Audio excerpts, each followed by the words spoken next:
우리가 기도를 하면 할수록 바이러스가 우리에게 찾아옵니다. 여기서 말하는 바이러스는 안 좋은 의미의 바이러스입니다. 어떤 거냐면은 기도함에 있어서도 채워지지 않는 공허함이 우리 가운데 찾아올 때가 있고요. 또 어떤 바이러스냐면은 우리가 기도의 열정은 있는데 우리가 기도할 때 지루하게 느껴질 때가 있습니다. 또 다른 바이러스는 무엇이냐면 기도하는 대로 이루어지지 않는 당황스러움이 우리 안에 찾아옵니다. 또 다른 바이러스는 뭐냐면은 기도하는데도 그 하나님이 느껴지지 않는 그 하나님의 부재의 바이러스가 우리 안에 찾아오고요. 또 다른 바이러스는 하나님은 나에게 관심이 없다라고 느끼는 영적인 외로움과 고립감이라는 바이러스입니다. 이러한 바이러스가 우리가 기도를 하면 할수록 찾아오는데 무엇보다 치명적으로 우리에게 다가오는 바이러스가 있는데 그것이 무엇이냐면 바로 의심이라는 바이러스입니다. 기도해도 소용없다. 기도하면 하나님이 들으실까? 이런 신뢰가 흔들리며 우리에게 찾아오는 것이 바로 의심입니다. 의심. 이 의심은 우리에게 기대감을 잃어버리게 만듭니다. 그리고 이 의심이 우리에게 찾아오면은 우리는 기도의 자리를 떠나게 됩니다. 기도해봤자 뭐해? 하나님이 응답해 주시지 않을 텐데. 기도해봤자 뭐해? 하나님이 들으시지 않을 텐데. 하나님은 과연 살아계시는 걸까? 라는 이 의심의 바이러스가 우리 안에 찾아오면은 우리는 자연스럽게 이 기도의 자리를 떠나게 되는 것이죠. 오늘 말씀을 통해서 이 의심의 바이러스가 우리 안에 찾아왔을 때 우리는 어떻게 해야 되는가? 이 부분을 오늘 하바국 1장 1절부터 11절까지의 내용을 가지고 함께 듣기 원합니다. 성경에 보면은 이 하바국에 대한 정보는 그리 많지는 않습니다. 하지만 우리가 이 하바국에 대하여 알 수 있는 몇 가지가 있는데 그의 첫 번째로 하바국 이름의 뜻입니다. 하바국의 뜻은 무엇이냐면 포옹하다, 껴안다 라는 의미를 갖고 있습니다. 이 하바국의 이름을 보면서 제가 다시 한번 느끼는 건 무엇이냐면은 정말로 이 이름이 중요하다라는 것을 느낍니다. 성경을 보면은 많은 인물들이 그 이름의 뜻대로 살아간 것을 우리는 볼 수 있습니다. 제가 2월 4일 날 금요부흥집회 설교를 할 때 야베스의 기도라는 제목으로 설교를 했는데 혹시 야베스의 이름의 뜻이 무엇인지 제가 이야기를 했었는데 혹시 그걸 기억하고 계시는 분 있나요?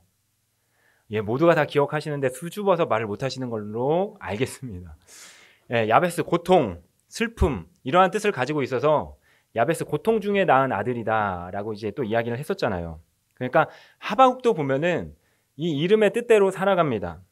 이 하바국이 하나님 앞에 나와서 기도를 하는 모습을 보게 되는데 끈질기게 그 하나님을 껴안고 끈질기게 포옹하는 그 기도로 매달리는 모습을 우리는 이 하바국 1장 또는 2장 쭉 이 하바국 내용을 통해서 알 수 있는데 그의 이름의 뜻대로 하나님께 기도로 매달렸던 인생을 살았던 사람 그가 누구냐면은 바로 하바국입니다. 저는 저뿐만 아니라 여러분들에게도 이 이름의 뜻이 있는 줄 압니다. 우리의 이름이 영적이고 또 믿음의 의미를 더해서 하나님 앞에서 그 이름의 뜻대로 살아가는 주님의 자녀 되기를 주님의 이름으로 축복합니다. 뿐만 아니라 우리가 자녀들의 이름을 지을 때 신중하게 짓잖아요. 또 뜻을 생각하며 지어주는데 그 자녀들의 이름의 의미에도 믿음을 더해서 자녀들에게 다시 한 번 더 설명해 주시기를 소망합니다. 그리고 너는 그 이름의 뜻대로 이 땅을 살아갈 거야. 그리고 성경의 수많은 사람들이 그 이름의 뜻대로 살아간 것처럼 너도 하나님께 쓰임받는 인생이 될 거야 라고 선포하며 나아갈 때 우리 사랑하는 자녀들이 그 이름의 뜻대로 믿음으로 살아가는 자녀가 될 줄 믿습니다. 그리고 두 번째로 하바국은 어떤 사람인가 또 간략하게 소개가 되어 있는데 그게 무엇이냐면은 바로 하바국 3장에 보면은 음악의 전문 용어들이 나옵니다. 그게 뭐냐면 시기오노이라는 단어와 셀라라는 단어입니다. 시기오노과 셀라가 등장하는 것으로 보았을 때 이 하바국은 히브리 음악에 정통했던 사람이다라고 유추할 수 있는 것이죠. 그래서 학자들은 뭐라고 이야기하냐면은 이 하바국이 찬양대원 출신이다 또는 레위인 출신이다, 레위 출신이다라고 이야기하는 학자들도 있습니다. 그리고 세 번째로 하바국은 어떤 사람인가? 하바국 1장 1절에 나와 있는 말씀입니다. 우리가 함께 읽어보면 좋을 것 같습니다. 읽습니다. 시작. 선지자 하바국의 묵시로 받은 경고라. 네, 1절에 보면은 하바국이 어떤 사람인지 그의 정체성에 대해서 이야기하고 있죠. 하바국 누굽니까? 선지자입니다. 선지자. 그렇다면 우리가 알고 있는 것처럼 선지자는 어떤 사람입니까? 하나님께로부터 환상을 보고 듣고 그 환상을 선포하는 사람입니다. 백성들에게 전하는 전달자의 역할을 하는 사람이 바로 선지자입니다. 이 히브리어로 선지자는 나비인데 하나님의 부르심을 받은 자 또는 대언자라는 이 의미를 갖고 있어요. 그래서 하나님의 말씀을 받은 말씀을 선포하는 사람을 선지자라고 이야기를 하는 거죠. 그래서 우리가 알 수 있는 것, 여기서 알 수 있는 것 또 하나는 바로 이 하바국은 하나님의 입으로 쓰임받은 사람이다라는 사실입니다. 그래서 첫 번째 하바국 이름의 뜻, 두 번째 하바국은 음악에 능통했던 사람, 세 번째 하바국은 선지자다라는 사실을 우리는 오늘 본문을 통해서 알 수 있는 것이죠. 그런데 재미있는 사실 중에 하나는 무엇이냐면은 이 하나님의 말씀을 받아서 백성들에게 선포해야 되는 선지자임에도 불구하고 하바국을 보면은 백성들에게 선포하지 않습니다. 그 몸을 다시 하나님께로 돌려서 하나님께로 돌이켜서 하나님께 오히려 역으로 질문하는 말을 하는 게 바로 하바국입니다. 그게 이제 오늘 본문에 나와 있는 내용인데요. 하바국이 그토록 매달리며 하나님께 질문했던 내용이 무엇이었냐면은 오늘 본문 2절에 나와 있습니다. 우리가 함께 2절을 읽어보면 좋을 것 같습니다. 2절입니다. 시작. 여호와여 내가 부르짖어도 내가 강포로 말미암아 외쳐도 주께서 구원하지 아니하시나이다. 아멘. 쉬운 성경에는 이 강포를 뭐라고 이야기하고 있냐면 폭력으로 이야기하고 있습니다. 그래서 폭력이 일어났다 외쳤습니다 라고 이야기를 하고 있어요. 하바국이 백성들에게 이야기하고 하나님의 말씀을 선포해야 되는데 몸을 돌이켜서 지금 하나님께 오히려 역으로 선포하고 있어요. 뭐라고 선포하고 있냐면은 폭력이 일어났습니다. 폭력입니다 라고 외치고 있는 것이죠. 당시 시대적 상황을 좀 살펴보면 북이스라엘은 이미 멸망한 상황입니다. 그리고 남유다 역시도 위태위태했던 시대 가운데 있습니다. 신흥강국 바벨론이 등장함과 동시에 바로 이 유다도 공격하기 직전, 그러니까 유다를 멸망하기 직전의 시대적 상황과 배경에 있는 것이죠. 그로 말미암아 이 남유다 사회는요, 국내외 정세가 혼란스러웠습니다. 굉장히 어려웠다라는 것이죠. 지도자는 백성들을 폭력으로 다스렸고 또한 기득권자는 부정부패와 비리로 가득했고 심지어 약자에 대해서 보호하는 것이 아니라 그 약자들을 탈취하는, 착취하는 이러한 시대적 상황이 하바국이 있었던 그 시대적 상황이었습니다. 그래서 하바국이 살던 시대를 한마디로 표현하자면 뭐냐면은 바로 하바국이 말하고 있는 것처럼 강포의 시대, 폭력의 시대, 어둠의 시대라고 이야기를 할 수 있는 것이죠. 폭력의 논리가 사회를 지배했던 이 어려운 시대를 살았던 선지자가 바로 하바국이었습니다. 그런데 여러분, 하바국도 이 폭력의 시대를 살았지만 우리 역시도 우리의 삶을 되돌아보면 우리도 이 폭력의 시대를 살고 있음을 우리는 알 수 있어요. 무엇을 통해 알 수 있냐면 이 세상이 굉장히 어지럽다라는 것이죠.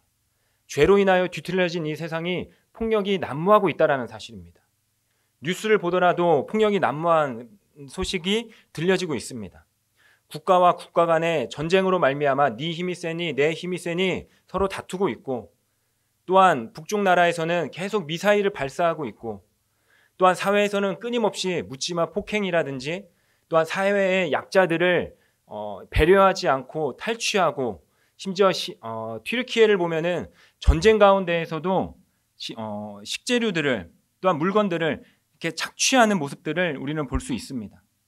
또 정치적인 상황만 봐도 네거티브로 인하여서 네 말이 맞네, 내 말이 맞네 이견 다툼을 하고 있는 이 소식들이 우리의 가슴을 아프게 하고 있는 것이죠. 폭력이 난무한 시대를 살아가고 있는 것이죠. 특별히 자녀들만 보더라도 학교에서 폭력이 문제가 된 것은, 학교 폭력이 문제가 된 것은 어제 오늘의 일이 아닙니다. 이미 제가 학교에 다닐 때부터, 아니요 심지어 여러분이 학교에 다닐 때부터 이 학교 폭력이 난무했습니다. 학폭위원회가 열어지고 부모님은 그 학폭위원회에 소집돼서 우리 아들이 잘못했습니다, 우리 아이가 잘못했습니다 라는 이야기를 계속 하고 있고, 또한 사랑하는 사람들의 모임인 그 가정 안에서도 폭력이 일어나고 있다라는 소리가 끊임없이 들려지고 있는 것이죠. 끔찍한 이야기가 가정에 나오고 있는 상황인 것입니다. 남편과 아내의 관계가 무너져서, 또한 자녀와의 관계가 무너져서 폭력의 이야기를 계속해서 하고 있는 것이죠. 그렇기 때문에 이 하바국의 말씀은 몇천 년 전 그 시대를 살았던 한 사람의 이야기가 아니라 오늘 이 말씀은 폭력의 시대를 살고 있는 우리에게 도전을 주고 또 우리에게 적용해 볼 수 있는 말씀이다라는 사실인 것이죠. 왜냐하면은 하바국 못지않게 우리 역시도 폭력의 시대를 살아가고 있는 그리스도인으로서, 폭력의 시대를 살아가고 있는 한 사람으로서 존재하고 있기 때문에 그렇습니다. 그래서 오늘 이 하바국의 말씀이 하나님께서 우리에게 주시는 말씀인 줄 믿습니다. 하바국은 이 폭력이 난무했던 이 시대, 당시 사회를 보면서 하나님께 질문을 합니다. 하나님, 폭력이 난무합니다. 하나님, 강포가 난무합니다. 하나님, 질서가 깨졌습니다. 그렇게 하나님 앞에 매달려서 기도하는데 하나님의 반응이 무엇이냐면은 응답하시지 않는 것입니다. 잠잠히 계시는 것이죠. 하나님의 말씀, 그 선지자로서 기도하면 하나님께서 즉각적으로 응답하셨던 그 하나님의 반응이 보이지 않자 하바국은 불평을 쏟아내기 시작합니다. 그게 2절입니다. 제가 읽어보겠습니다. 여호와여, 내가 부르짖어도 주께서 듣지 아니하시니 어느 때까지리이까? 내가 강포로 말미암아 외쳐도 주께서 구원하지 아니하시나이다. 폭력이 난무했던 그 시대 가운데에서 하나님께 도와달라고 소리치고 있습니다. 하나님 도와주십시오 라고 기도를 하고 있지만 하바국은 그 하나님의 응답을 받지 않는 상황입니다. 못 받는 상황입니다. 그 상황 가운데 하바국에게 생긴 게 무엇이냐면은 불평의 바이러스가 생긴 것입니다. 앞에서 이야기했던 것처럼요. 하나님, 제가 언제까지 하나님 앞에 부르짖어야 됩니까? 하나님은 왜 응답하시지 않는 것입니까? 이 하바국의 기도가 불평으로 시작해서 무엇으로 끝나냐면 하나님을 향한 실망으로 끝나는 거예요. 이 하나님을 향한 실망으로 끝나는 것이 아니라, 실망에서 멈추지는 것이 아니라 하나님을 향한 의심. 하나님은 정말 살아계시기는 합니까? 하나님은 과연 존재하시는 분입니까? 라는 그 의심하고 있는 하바국의 심정을 오늘 본문을 통하여 우리는 알 수 있다는 것이죠. 심각한 그 고난 앞에서 하나님을 의심하는 상황을 지금 하바국이 맞이하고 있는 것입니다. 하나님은 우리를 사랑하시지 않는가? 과연 하나님은 우리를 포기하신 건가? 그 하나님을 향한 의심과 그 신뢰하지 못한 마음을 가지고 하나님 앞에 매달려서 지금 토로하고 있는 것이죠. 우리도 같습니다. 우리도 뜻하지 않는 어려움과 고난과 고통을 만나게 되면은요, 우리의 믿음, 우리의 신앙, 거기에 의심이라는 바이러스가 생겨나기 시작합니다. 응답하지 않는 모습에 매일 새벽마다 부르짖고 금요기도에 나오고 수요기도에 나오고 예배에 나와서 날마다 하나님 앞에 부르짖고 가정에서도 주야 불철주야 부르짖고 있는데 반응하지 않는 그 하나님의 모습을 보았을 때, 또한 반응하시지 않는 하나님의 뜻을 내가 알았을 때 우리 안에 찾아오는 게 바로 그 의심의 바이러스다라는 것이죠. 그리고 이 질문과 의문이 있는 그 하나님을 향하여 우리가 의심하는 것이죠. 갑자기 큰 질병이 찾아와서 나에게 어려움이 닥쳐왔을 때, 예상하지 못한 질병으로 나의 절친이 또한 나의 가족이 죽음을 맞닥뜨렸을 때, 또 사랑하던 자녀, 우리 자녀가 정말 이때까지는 잘 자랐는데 왜 이렇게 방황하지?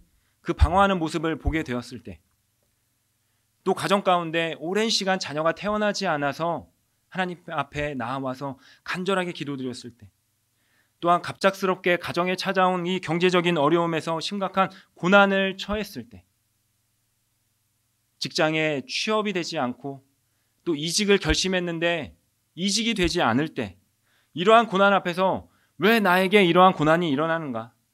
왜 나에게 이러한 힘든 일이 일어나는가? 우리는 생각을 하게 된다는 것입니다.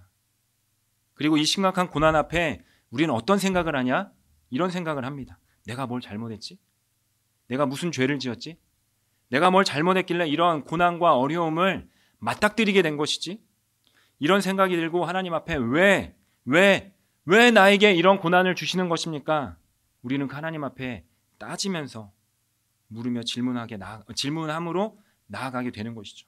그리고 이 질문이 의심으로 끝나는 것입니다. 하바국처럼요. 하나님께서 나를 정말 사랑하시는가? 왜 내 인생은 그렇게 힘들지? 다른 사람은 예수를 믿지 않아도 떵떵거리며 잘 사는데 왜 우리 가정에만 이런 불안과 불평과 어려움이 찾아오는 것이? 하나님은 나를 미워하시는 게 분명해 라는 이 의문과 의심이 가득하게 되는 것입니다. 성경에 보면은 이 하나님을 향한 의심의 고백이 굉장히 많이 담겨져 있습니다. 특별히 시편 22편에 보면 이렇게 이야기를 하고 있죠. 우리가 한번 다 같이 읽어보기만 좋을 것 같습니다. 함께 읽습니다. 내 하나님이여, 내 하나님이여, 돕지 아니하시오며 내 신음소리를 듣지 아니하시나이까. 2절에 또 이렇게 나와 있습니다. 내 하나님이여, 내가 낮에도 부르짖고 밤에도 잠잠하지 아니하오나 응답하지 아니하시나이다. 여러분, 하나님 앞에 실망해서 불평까지 하고 의심까지 합니다. 하나님 왜 나를 버리셨습니까? 하나님 왜 응답하시지 않는 것입니까?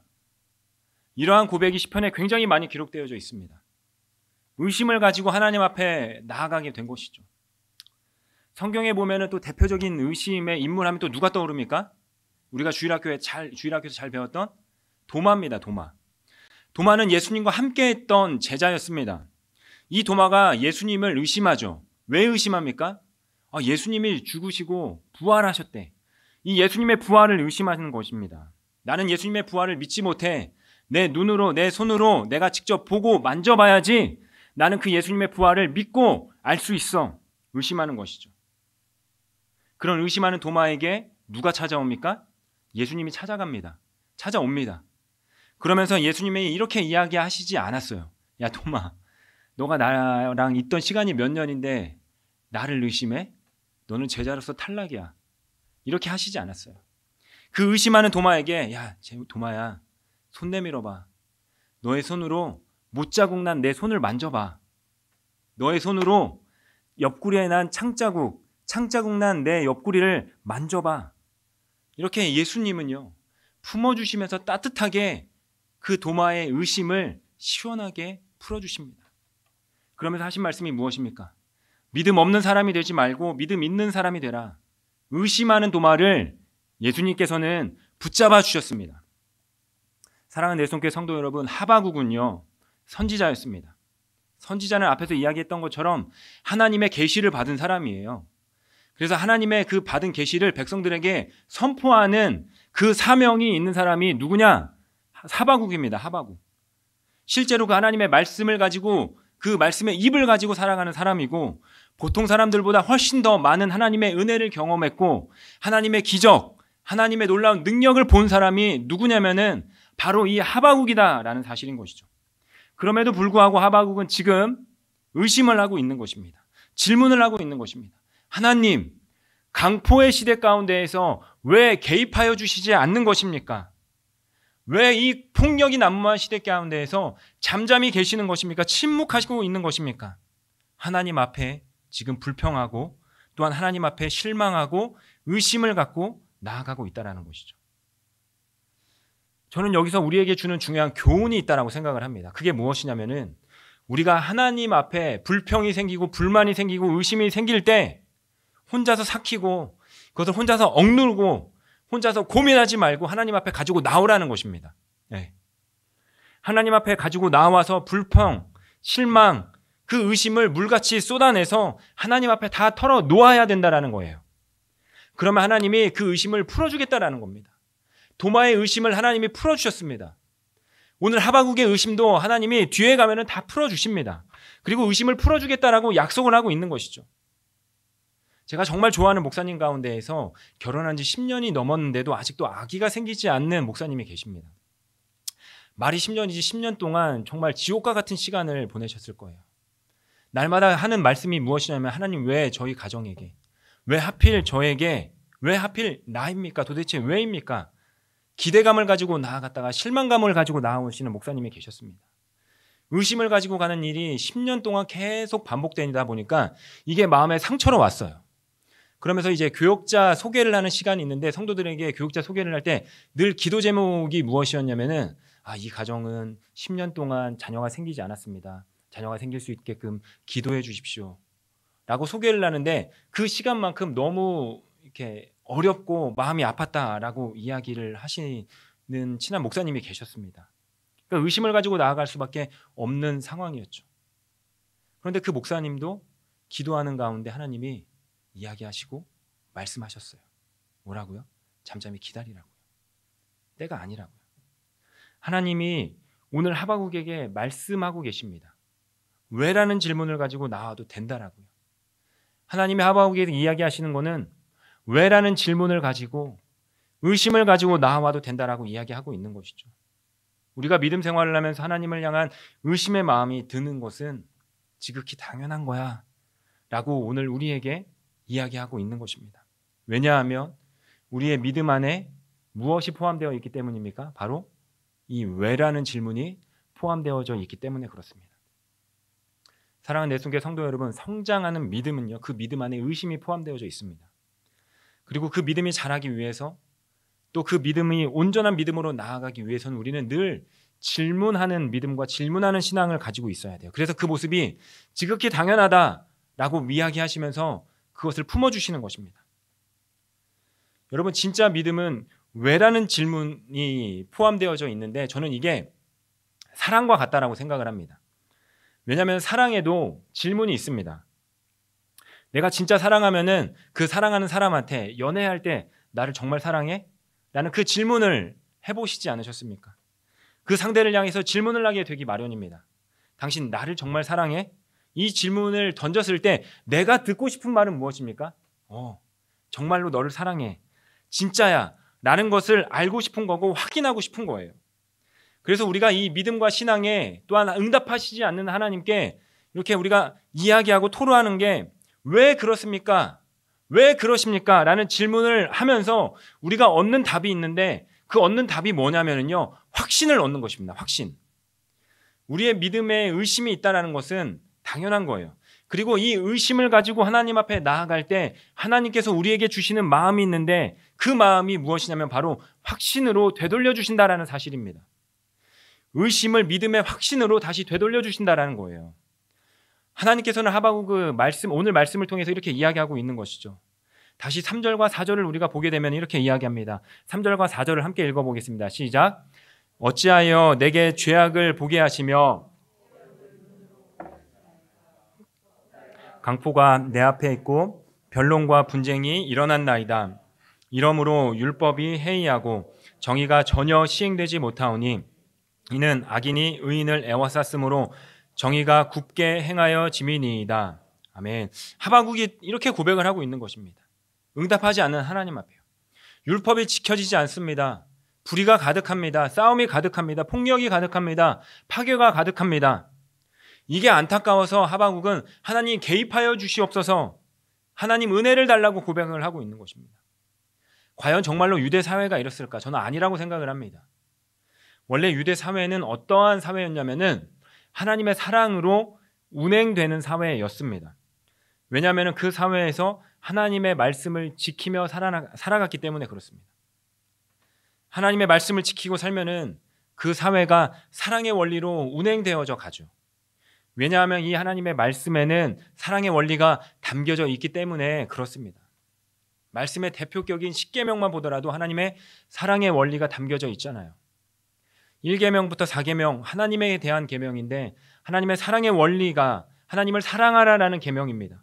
그래서 우리가 1계명부터 4계명을 지키면은 하나님을 사랑할 수밖에 없고, 또 5계명에서 10계명을 지키면은 우리가 이웃을 사랑할 수밖에 없습니다.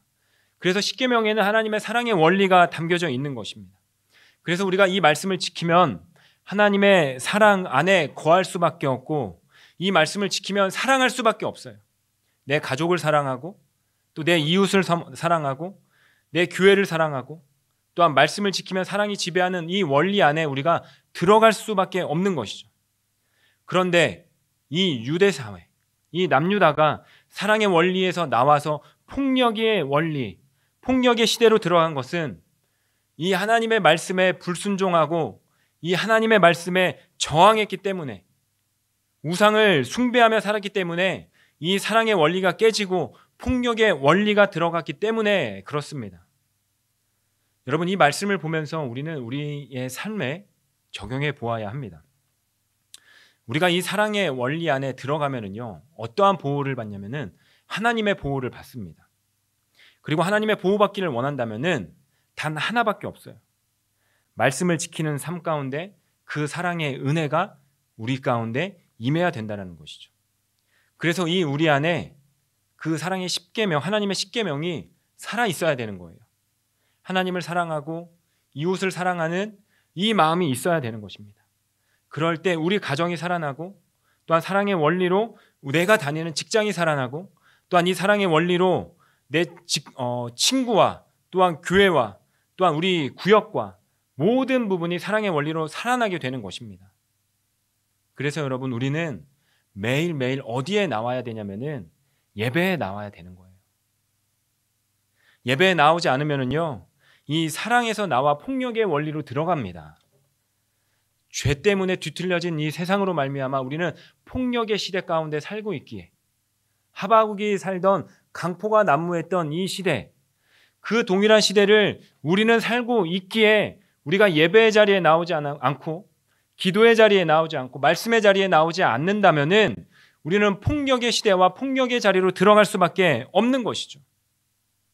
여러분, 매일매일 하나님을 예배하고 기도하면, 그리고 매일매일 말씀을 꾸준히 읽으면 그 안에 나를 향해 하나님께서 말씀해 주신 그 음성이 쏟아지며 그 음성이 내 마음판에 새겨지는 줄 믿습니다. 그로 말미암아 내가 무엇을 행해야 될 줄 알고, 그로 말미암아 내가 어떤 말을 해야 될 줄 알고, 또 그로 말미암아 내가 어디로 가야 되는지 방향과 초점과 시선을 맞출 수 있는 것이죠. 중요한 거는 결정적인 순간에 말씀이 생각나서 무엇을 행할지 하나님이 가르쳐 주신다는 것입니다. 바라옵기는 이 말씀의 권위 아래, 사랑의 지배 아래 있는 우리 사랑하는 넷송교회와 우리 모든 성도님들이 되시기를 주님의 이름으로 축복합니다. 하나님께 이 간절한 응답을 원했던 하바국은요, 도대체 왜라는 그 의심을 가지고 기도하며 나아갔는데 하나님이 응답을 해주십니다. 어떠한 응답이냐면은 우리가 6절을 한번 봤으면 좋겠습니다. 6절입니다. 함께 읽습니다. 시작. 보라, 내가 사납고 성급한 내 소유가 아닌 거처들을 점령하는 갈대아 사람들을 일으켰나니. 아멘. 하나님께서 이 선지자 하바국에게 기도 응답을 해주십니다. 그런데 그 말이 뜻밖의 말씀이세요. 뭡니까? 바벨론 사람을 일으켜 온 땅을 심판하겠다. 6절 이후에 보면은요, 그 바벨론에 대한 묘사가 굉장히 잘 나와 있습니다. 굉장한 강대국으로 묘사하고 있습니다. 심판의 대행자로 누구를 세우겠다라고 이야기를 하냐면은 바벨론을 세우겠다라고 이야기를 하고 있어요. 그 의미가 무엇입니까? 남유다 너희도 심판받을 거라는 것이죠. 남유다 너희도 멸망할 거다라는 이야기죠. 여러분, 왜 남유다가 멸망의 자리까지 오게 된 줄 아시잖아요. 다른 이유가 없습니다. 죄에서 떠났기 때문에 그렇습니다. 회개하지 않았기 때문에 그렇습니다. 죄에 순종하고 하나님께 불순종했기 때문에 심판의 자리까지 오게 된 것입니다. 하나님께서는 이 죄에 대한 심판이 있을 거라는 것에 대해 하바국에게 응답해 주시는 것이죠. 그런데 여러분, 이 말씀 앞에 맞아, 죄를 지면 하나님이 심판하시는 것이, 죄가 있는 곳에는 심판이 있지 라고 생각하시면은 하나님을 절반만 아시는 거예요. 하나님을 내가 반만 알고 있는 겁니다. 반만. 우리 하나님은 여기에서 머무는 하나님이 아니라 심판해 주시겠다라는 그 말씀 안에 하나님의 깊은 사랑이 담겨 있다는 것을 우리는 깨닫고 알아야 되는 것입니다. 동시에 심판이 있으면은 회개도 있다는 것을 우리는 보아야 되고 알아야 되는 겁니다. 하나님은 심판을 예고하시지만 동시에 회개할 수 있는 마지막 기회를 하바국에게, 또한 남유다 백성들에게 주고 있습니다. 그게 5절에 나와 있어요. 우리가 5절을 한번 다 같이 읽어보면 좋을 것 같습니다. 5절입니다. 시작. 여호와께서 이르시되 너희는 여러 나라를 보고 또 보고 놀라고 생전에 내가 한 가지 일을 행할 것이라 누가 너희에게 말할지라도 너희가 믿지 아니하리라. 아멘. 자, 5절 중간에 뭐라고 이야기하냐면은 너가 생전에 라고 이야기하고 있어요. 너가 생전에 내가 너희를 심판할 것이다. 그리고 그 심판이 언제 일어날지 그 시기를 분명하게 이야기하고 있다라는 것이죠. 하바국, 너희가 살아있는 동안에 내가 심판할 것이다. 하바국이 얼마나 살고 있는지, 얼마나 살았는지 정확한 나이와 횟수는 우리가 알 수 없지만 시간은 그리 긴 시간이 아닙니다. 짧은 시간이지만 하나님께서는 이 기회의 시간을 주신다라는 것이죠. 짧지만 회개할 수 있는 시간, 회개할 수 있는 기회를 주신 것이죠. 그 시간 안에 너희가 회개를 하면은 내가 살려주겠다라고 이야기하고 있습니다. 우리는 이것을 어떻게 확인할 수 있을까요? 바로 요나서를 보면은 또 알 수 있습니다. 요나가 하나님의 심판의 말씀을 가지고 니느웨로 떠납니다. 니느웨에 들어가서 회개하라 외칩니다. 니느웨 백성들에게 회개를 요청하죠. 그때 어떠한 반응이 일어나냐면은 높은 자나 낮은 자, 그러니까 왕이나 백성, 낮은 사람들이 굵은 베옷을 입고 재를 뒤집어 쓰면서 회개를 합니다. 요나 선지자가 회개하라 라고 이야기했을 때 니느웨 사람들은 회개를 합니다. 그때 그 땅에 심판이 임했을까요? 임하지 않았을까요? 임하지 않았어요. 다 알고 있잖아요. 요나서 3장 10절에 보면은 이렇게 이야기하고 있어요. 하나님이 그들이 행한 것, 곧 악한 길에서 돌이켜 떠난 것을 보시고 하나님이 그 뜻을 돌이키사 그들에게 내리라고 말씀하신 재앙을 내리지 아니하시니라. 우리 하나님 어떤 하나님입니까? 심판할 거야, 심판이 있을 거야. 그 심판만을 강조하는 하나님이 아니라 회개까지도, 돌아오라까지도 이야기하시는 하나님이십니다. 용서의 하나님이라는 거죠.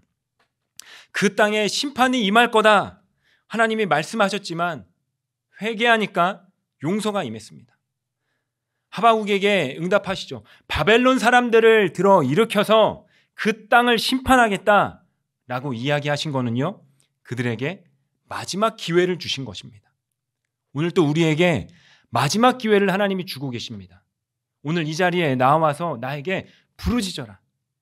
내가 응답하지 않더라도, 내가 잠잠히 있더라도 너는 내게 부르짖으라. 그리하면 내가 내게 응답하겠고 크고 기이한 일들을 너에게 보이리라. 이 말씀의 확신을 가지고 우리는 하나님 앞에 부르짖는 기도, 하나님께 간절하게 기도해야 된다는 사실인 것이죠. 내가 너희가 살아있는 동안 회개하면 내가 다시 그 폭력의 시대를 끝내고 사랑의 시대로, 회복의 시대로 이어지게 해줄 것이다. 하나님이 이 마지막 기회를 이 하바국을 통해 주고 있는 것이죠. 여러분, 이 마지막 기회를 잡는 자는요, 회개하고 하나님 앞에 엎드려 나와 하나님께 용서를 구하는 자일 것입니다. 오늘 이 밤 그 은혜를 누리기를 주님의 이름으로 축복합니다. 저는 이 말씀을 보면서 깨달은 게 하나가 있습니다. 그것이 무엇이냐면은 하바국은 기도의 사람이다라는 거예요. 우리가 하바국 1장 1절부터 11절까지 봤는데 그 뒤에 보면은요, 하바국은 계속 하나님에 대한 기도를 쭉 하고 있습니다. 하바국이 하나님 앞에 기도했을 때 언제 응답해 주실까? 불평도 했고 실망도 했고 의심도 했지만 그러나 끝까지 하나님 앞에 어떻게 했다고요? 매달렸다고요. 그의 이름의 뜻대로 끝까지 하나님께 포옹하면서 껴안으면서 매달렸다고요. 그 이름의 뜻대로 떠나지 않게 하나님께 매달렸습니다. 결국 그 매달린 하바국에게 하나님께서 응답해 주신 것이죠. 그래서 마지막에 살 수 있는 기회까지도 얻게 된 것이죠. 제가 여기서 이야기하고 싶은 거는 딱 이거 하나입니다. 뭐냐면은 기도에 불이 붙은 그 한 사람이 있다면은 그 한 사람을 통해서 하나님이 예비하신 은혜가 나타나게 된다는 것입니다. 만약에 여러분의 삶이 기도에 불이 붙은 한 사람이라면은 여러분을 통해서 우리 내수동교회가 기도의 부흥을 경험하게 될 것이고 회복을 경험하게 될 것일 줄 믿습니다. 그렇기 때문에 우리 내수동교회에 기도에 불이 붙는다면은 우리 교회를 통해서 이 지역이 살아나게 되는 줄 믿습니다. 특별히 하나님께서는 오늘 이 말씀을 통해서 우리를 기도의 자리로 초청하고 있습니다. 말씀의 자리로 초청하고 있습니다. 그래서 우리가 살 수 있는 길은 무엇이냐면은 말씀 붙들고 기도하는 것밖에 없어요. 말씀 붙들고 예배에 나오는 것밖에 없어요. 내가 기도에 불이 붙으면은요, 나의 불붙은 기도로 말미암아 어디가 살아나냐면은 우리 가정이 살아납니다. 내가 기도에 불이 붙으면은요, 우리 자녀가 살아나고요, 우리 남편이 살아나고요, 우리 아내가 살아나는 것입니다. 특별히 넷송교회 우리 성도님들 한 사람 한 사람의 기도에 불이 붙고 우리 교회가 만민이 기도하는 교회가 된다라면은 우리 교회 예전에 그 부흥의 역사를 다시 경험하게 될 줄 믿습니다. 기도에 불이 붙은 그 한 사람을 통해서 우리 교회가 살아나게 되는 것이죠. 코로나로 인하여서 정말 상상할 수 없는 길을 우리는 걸어갔습니다. 그리고 지금도 걸어가고 있고 그 코로나가 차츰차츰 회복됨과 동시에 우리는 그 회복을 경험하고 있습니다. 우리에게 다시금 그 회복해야 될 시간이 저는 주어졌다라고 생각을 해요. 코로나가 약 3년이라는 시간 동안 우리의 예배가 무너졌다라면요, 우리의 기도에 불이 붙는 시간도 동일하게 3년이라고 생각이 되는데, 그러나 우리가 오늘 말씀을 듣고 기도의 자리로 나온다면은 3년이 아니라 3일이면 충분합니다. 일주일에 모든 예배에 참석하면 충분합니다. 그럼 어떻게 되냐면은 아까 앞에서 이야기했던 것처럼 우리 가정, 교회, 자녀, 내 삶, 오늘 또 역사하시는 그 하나님, 선지자를 통하여 일하시고 지금 신약시대 가운데에서 교회를 통하여 일하시는 그 하나님으로 말미암아 내 삶이 변화될 줄 믿습니다. 기도의 자리로 나오고 말씀의 자리로 나와서 하나님의 말씀에 순종하며 나아갈 때 하나님의 놀라운 은혜가 임하게 될 줄 믿습니다. 그리하여 저는 우리 넷송교회 성도님들 한 사람 한 사람이 매일매일 그 하나님의 말씀을 붙잡고 그 말씀에 엎드리며 기도에 불이 붙어 또한 기도에 불이 붙고 하나님이 기뻐하시는 한 예배자가 되기를 주님의 이름으로 축복합니다.